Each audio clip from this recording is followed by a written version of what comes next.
사실 진짜 관심이 있는 것은 미국의 패권이 과연 유지될 것인가. 저의 최대 정치 경제 관심사는 그거로 점점 가고 있어요. 전통적인 민주주의의 문법, 우리가 19세기, 20세기를 거치면서 형성시킨 민주주의 문법이 과연 계속 유지될 수 있을까? 이걸 단순히 포퓰리즘의 시대다 이렇게 말할 수 있을까? 정당과 정치와 의회와 권력과 민주주의는 이런 룰에 의해서 기본 구조가 돌아가고 있다. 이게 유지될 수 있는 생각일까? 미국에서 지난번 대선 때 국회의사당 난입 충격적인 일이었고요. 그러니까 우리나라 정치가 미국보다 더 선도적이었던 거지.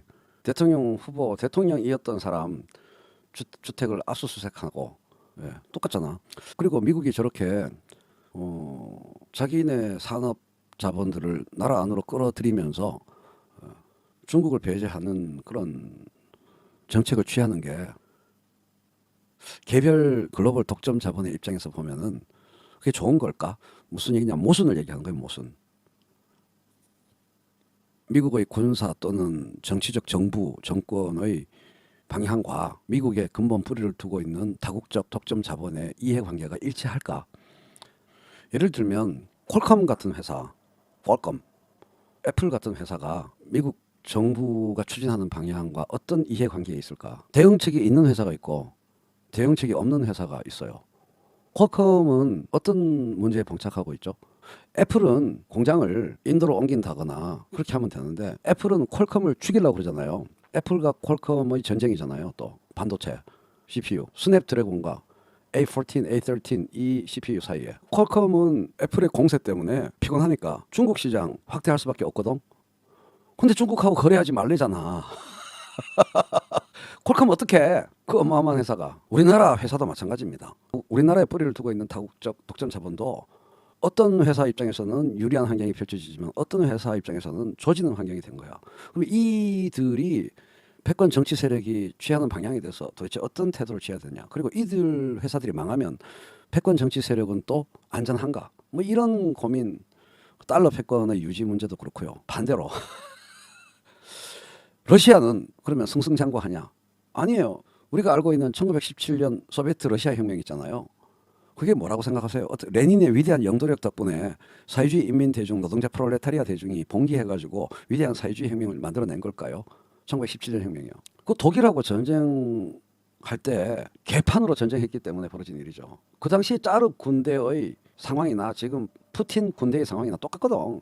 개판이거든. 사기가 떨어져 있고. 근데 물론 그때는 상대가 강력한 독일이었고 지금은 이제 우크라이나라서 그게 조금 그게 변수인데 결국 소비에트 병사 소비에트 페트로그라드 수비대한테 독일과의 최후 전선에 나가라고 그러니까 죽기 싫어가지고 배째 뭐네 이게 러시아 혁명이에요. 페트로그라드 수비대는 안전하잖아 병사들이. 근데 얘들을 보고 독일과의 전선에 나가라고 한 거니까 못 나가. 그래서 총구를 내부로 돌린 권력으로 돌린 거거든. 지금 러시아의 동원령이라는 상태가 그때랑 너무 비슷한 거죠. 군대 내부가 개판인 거예요. 아무도 애국심으로 전쟁하러 나가고 싶어하지 않는. 그러면 또 푸틴 러시아의 운명은 어떻게 될 것인가? 이게 도대체 세상이 어떻게 돌아가는 거야? 그것 때문에 머리가 깨지겠는데 잘 안 보이는 거예요. 어떻게 될지. 그게 우리하고 우리 운명과 직접 연결되어 있으니까 20세기 초에 세계 정세의 결과로 조선이 어떻게 됐죠? 식민지가 됐잖아요. 대한민국이 제일 신경 써야 될 문제는 대한민국의 지식인이든 뭐 정치인들이든 저는 굵게 크게 봤을 때 그게 제일 큰 문제라고 봅니다. 민생을 보듬으면서 국제 정세에 어떻게 대처할 것인가. 이걸로 지혜를 모아도 보일까 말까 하는데 국력이 이 정도로 세진 나라에서 말이죠. 정치 스타일은 구한말에 민비 흥선대원군 정치 구도 스타일과 똑같아. 그 엉뚱한 얘기나 말씀드리겠습니다. 저는 중국 공산당이 정말 무서워요. 격변하는 국제 정세에 대처할 수 있는 가장 유리한 정치 구조를 갖고 있는 나라가 어디인가? 저는 중국이라고 봐요. 이렇게 격변하는 국제 정세에 대처하기에 가장 유리한 현재의 세계 질서 대응에 가장 유리한 정치 정당 구조를 갖고 있는 것은 중국 공산당이다.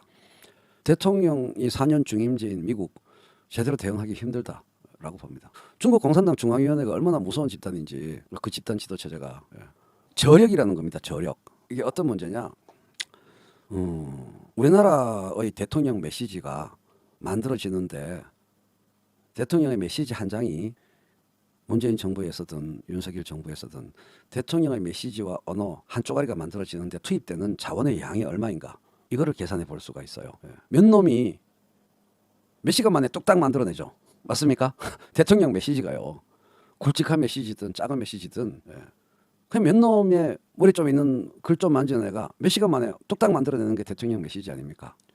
근데 시진핑의 메시지가 하나 만들어지는데, 이번에 시진핑이 당대회에서 낭독한 그 보고서가 만들어지는데 어느 정도의 자원이 투입되느냐, 몇 달에 걸쳐서, 몇 년에 걸쳐서 어마어마한 연구원이 투입되고 어마어마한 중앙위원회 토론에 의해서 자꾸 하나하나까지 그 기조에 대해서까지 다 어마어마한 집단 토론을 통해서 어마어마한 저력의 바탕을 두고 공식 국가 청사진을 담고 있는 시진핑의 연설문이 만들어지는 거예요. 무섭지 않습니까? 일단 그 방향이 옳고 그르건 간에 그게 만들어지는 과정이 가지는 힘, 몇 놈이 만드는 게 아니라는 거예요. 역사 전체를 돌아보고, 중국의 역사 전체를 돌아보고, 중국 공산당의 전체 역사를 돌아보고, 수많은 논쟁사, 자기들 내부의 전략 방향에 대한 어마어마한 그 안에 내부 사상 논쟁이 있습니다. 사상, 이론, 전략, 전술 논쟁이 계속 벌어집니다. 그런 전통 속에서 나온 건데, 근데 나 같은 사람이 수백 명이 모여서 공산당 역사와 중국 역사 모든 것이 녹아 있는 그런 논쟁의 결과물로, 타협의 결과물로 그 당대회 보고서가 만들어진다고요. 따라서 즉흥적인 정치적 대응이, 왔다 갔다 하는 정치적 대응이 없는 거예요. 굳건한 장기적인 계획 하에 진행된다는 겁니다. 원래 내일 짤로 여러분께 소개해 드리려고 했는데, 중국에 맞서는 세계 체제의 최고 약점이 뭐냐? 다소 어려운 영어 단어인데 quarter 1, 4분기, 2, 3분기, 3, 4분기, 4, 4분기 분기별 단기 실적 자본주의, 단기 치적 정치 체제, 이게 중국에 맞서는 세계 체제의 가장 약점일 거라고 저는 봐요. 여기는 중국은 정말 롱텀이라는 거예요. 그 롱텀의 계획에 흔들림이 없어. 아주 안정적인 일사불란한 대화로 착착착착 진행이 되는데, 미국 정치만 들여다본다 하더라도 미국 자본주의, 미국 산업의 약세 어디서 비롯되었냐? 분기 보고서에 따라서 경영 방침이, 경영진 핵심이 휘까닥 바뀌는 자본주의잖아요. 맞죠? 나라의 운명하고 상관이 없습니다. 그리고 그 산업 자본 회사의 운명 상관이 없어요. 금융 자본의 이익 산출에 보탬이 되느냐, 분기별 이익 뽑아냈는데 보탬을 주느냐 마느냐, 그 회사의 장기적인 지속 가능성, 장기간 투자 별 관심이 없어요. 5년, 10년, 20년을 내다보는 장기 비전 없어요. 삼성이 왜 그나마 현재 위치까지 오르게 되었나? 쿼럴리 캐피털리즘이 아니었기 때문에요. 분기 자본주의가 아니었기 때문에요. 이른바 오너 아닌 오너, 이병철, 이건희 일가의 패권, 이게 삼성의 경쟁력에 엄청난 도움이 된 게 사실입니다.